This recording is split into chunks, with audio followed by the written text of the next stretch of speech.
Oke, Ustazah, ini kan bisa jadi pembelajaran juga ya untuk para kaum muda di sana yang mungkin hendak memutuskan untuk menikah. Dalam Islam kan tidak dikenal yang namanya pacaran. Lalu bagaimana kemudian untuk bisa memantapkan hati agar pernikahan yang nantinya akan diambil keputusannya bisa berjalan langgeng, tidak seperti ini? Iya, baik. Ternyata betul ya, kenapa dalam Islam itu pacaran dilarang karena itu sudah begitu banget banyak sekali pendekatan kepada perzinahan ya.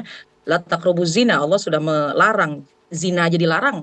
Mendekati saja dilarang gitu ya. Artinya la taqrabuz zina, jangan mendekati perzinahan. Artinya ya pacaran itu kan ketika sudah berdua, kemudian main mata, ada pegangan tangan. Nah, itu kan sudah mendekati ya. Itu yang harus kita pertahankan dan harus kita jaga jangan sampai ada semacam itu.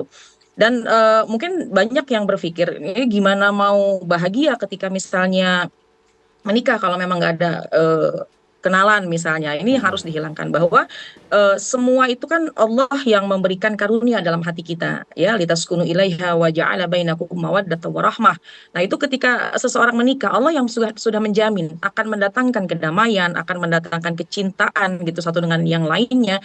Nah, itu yang harus kita yakini gitu. Jadi yang pertama adalah ketika memang sudah datang jodohnya, maka yang paling utama adalah kita bertanya kepada Allah dengan cara kita sholat istikharah ya, kita minta petunjuk dari Allah apakah memang pilihan ini yang terbaik.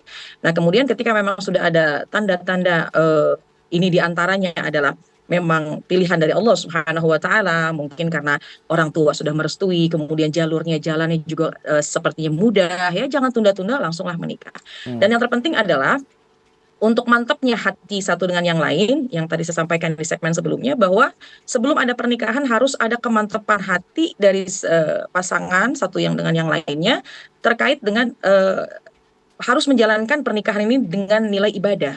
Ya, karena seseorang itu kalau memang mau mencari pahala di dalam pernikahan itu sangat mudah.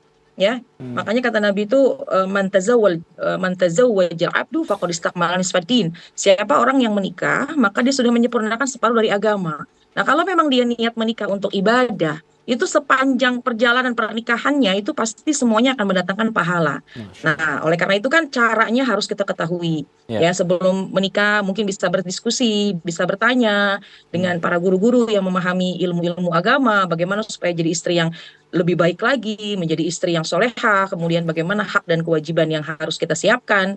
Begitu juga seorang suami ketika dia sudah akan menjadi seorang suami, diskusi dengan para guru-guru, kemudian Baik. jangan sungkan untuk hadir ke majelis-majelis ilmu untuk Ya. mengupgrade kualitas dirinya agar ketika dia masuk ke dalam ranah pernikahan, masing-masing baik suami ataupun istri bisa menjalankan kewajibannya sesuai dengan yang diatur dalam syariat. Dan Baik. itu insya Allah akan menuntun ya pernikahannya itu apapun ujiannya, apapun godaannya, maka ketika sudah ada komitmen dan dia mengetahui pernikahan ini adalah sebuah ibadah, maka dia tidak akan membuat pernikahan ini main-main. Oke, Ustazah, terakhir mungkin nasihat untuk Fahmi dan juga Anggi atau juga generasi muda yang mungkin akan mengambil keputusan sama seperti kedua pasangan ini sebelum pernikahan.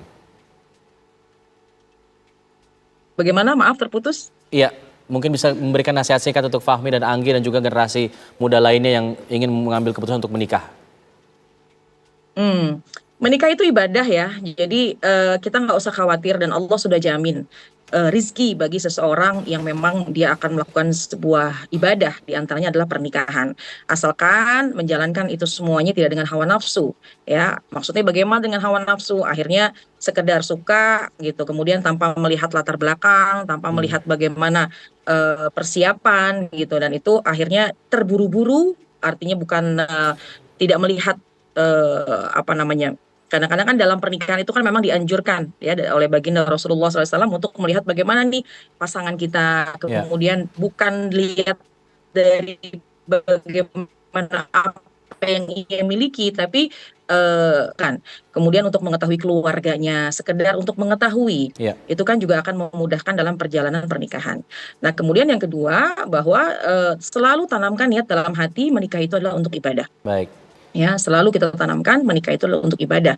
Karena kalau sekiranya kita tanamkan pernikahan ini untuk ibadah, maka semua kesulitan akan terasa mudah dan tidak akan pernah memilih perpisahan menjadi jalan pintas Ya. gitu. Karena Baik. semua itu pasti akan ada jalan keluarnya. Dan yakin bahwa ketika memang itu sudah jodoh kita, yang kita sudah minta kepada Allah, sudah minta pandangan dari orang tua kita dan merestui, maka Bismillah jalankan semuanya, mahligai rumah tangga, insya Allah dengan niat ikhlas, maka semuanya akan mudah dan Baik, semuanya insya Allah akan bernilai pahala yang akan mendatangkan kebahagiaan ya, karena oke, kan kita kalau menikah itu ingin bersama sampai tua, betul. bahkan bukan hanya di dunia, pengen ke surga, jadi sampai dengan nilai cinta, sakinah, mawadah, warahmah itu bahkan ada sebuah kalimat ingin menua bersama itu kan Betul. sebuah keindahan dan untuk mencapai itu memang pastinya dalam pernikahan ada ujian, ada Iya. godaan, tapi kembalinya kalau memang diniatkan untuk ibadah Baik. ikhlas lillahi ta'ala tidak dibuat main ini pernikahan maka insya Allah akan langgeng dunia sampai ke surga. Amin. Baik, terima kasih banyak Ustazah Kotrunada sudah berbagi ilmu pada kami di Kabar Siang. Terima kasih. Selamat siang. Sama-sama. Assalamualaikum. Sama-sama. Waalaikumsalam warahmatullahi wabarakatuh. Pemirsa, masyarakat juga